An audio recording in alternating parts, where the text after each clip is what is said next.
It's Brenda Figuerello again, and you're probably wondering why I'm sitting here with wet hair. I just got back from my workout, and I feel great. I took a shower, and I feel wonderful. So, let's see. What do we want to talk about today? Actually, I have something important to tell you. One of the things that I'm discovering as I go through this process in my body is that what I used to be able to do pretty easily and not be injured by is now causing some physical problems. I took on working out and exercise pretty aggressively because, you know, I had some specific goals, which I've told you about earlier. And one of the things that I'm finding because of my weight and my age and the fact that I haven't used muscles and bones that were intended to be used on a daily basis in a long time is that I'm more prone to injury. One of the things that I've suffered recently is that I have one of my heels hurts really, really, really bad. It's not, I'm not doing aerobic activity like you would think of traditional aerobic activities like a step class or pounding or running, any of those things. But what I am realizing is that because of weight and lack of use of those bones and muscles, that lack of structural use, I'm more prone to injuries, and you are too. As I said before, I'm a 47-year-old woman who's coming into perimenopause as we speak, and so a lot of things about my body is changing. What you find when you read, check it WebMD for a couple of things today, if you get an opportunity, do this for yourself. Check out bone density in perimenopausal women. That's one of the things that I read on earlier, and it was fascinating to me that as we get older, our bones are naturally less dense. When we're a kid, how people say, wow, that kid fell off of a swing and didn't hurt himself or anything, it's because kids have a lot more dexterity, they're more flexible, and they have more bone density. So their bones are able to take a bigger hit than mine are at 47 years old. So be careful of that. And read up on, you know, what you need to do to prepare yourself. What I found was that I'm like every other mom. I take care of everybody else first.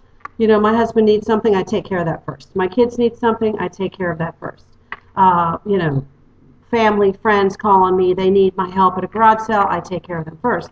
Well, we're not real good at taking care of ourselves, and I discovered that when I realized that the shoes that I was working out in, which were great 7 years ago, were not as supportive and not designed for the kind of exercise that I was doing. So I would strongly recommend making sure that you have good shoes. It seems like such a simple thing, and I can remember when I could run down a street barefooted and for miles and never think a thing of it. Well, I'm not that person anymore, and neither are you.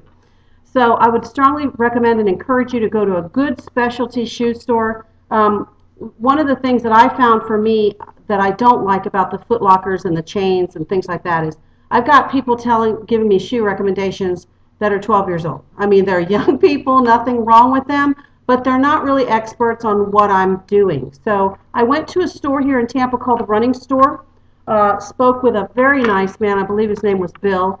He talked to me, he took an imprint of my foot, we talked about weight issues, knee issues, you know, possible things that I might consider, and what type of training I was doing. Since my GT 360 fitness program is so diverse, I needed a really diverse shoe. And I ended up getting what he recommended for me, and I've been very happy with it. So I'd like you to do what none of us do. We never think about ourselves first. I'm saying give yourself permission to go buy a great pair of shoes. They'll be worth their weight in gold as you work your way through your process. They can prevent you from getting, you know, long-term injuries like twisting ankles, plantar fasciitis, all of those things. Knee injuries, back injuries. A shoe can make all the difference in the world as you work your way into wellness. So what's your homework? Go to WebMD, look up plantar fasciitis because that's one that particularly affects feet, heels, tendons in the bottom of your foot, and as you carry more weight, those kinds of injuries are pretty common. Knee injuries, what to do to prevent that, and how to prevent, you know, just everyday cures for little small injuries, a strain, a sprain, things like that. It's going to happen. You can count on it. We're not 10 years old. Our bones aren't like rubber bands, and we're not as flexible as we used to be. I want to encourage you to do that for yourself. The other thing I want to tell you is, in the video yesterday, I was talking to you about attitudes, and I really want to reiterate. self-talk. Self-talk is so critical to your success. You need to be able to lift yourself up when no one else is around. We're great encouragers, women, moms, right? We're really good at saying, you can do this, go get them, killer, etc., etc., etc. But who says that to us? Sometimes it is us. Sometimes it needs to be us. And sometimes we need to be able to look in the mirror and go, you know what? You're going to do a great job today. You're going to go nail this workout. You're going to drink a lot of water, and you're going to make great food choices until you go to bed tonight. And just keep repeating that to yourself over and over and over again. You are your best friend, and if you don't take care of self first, I guarantee you no one's going to jump in and save the day. It's your job.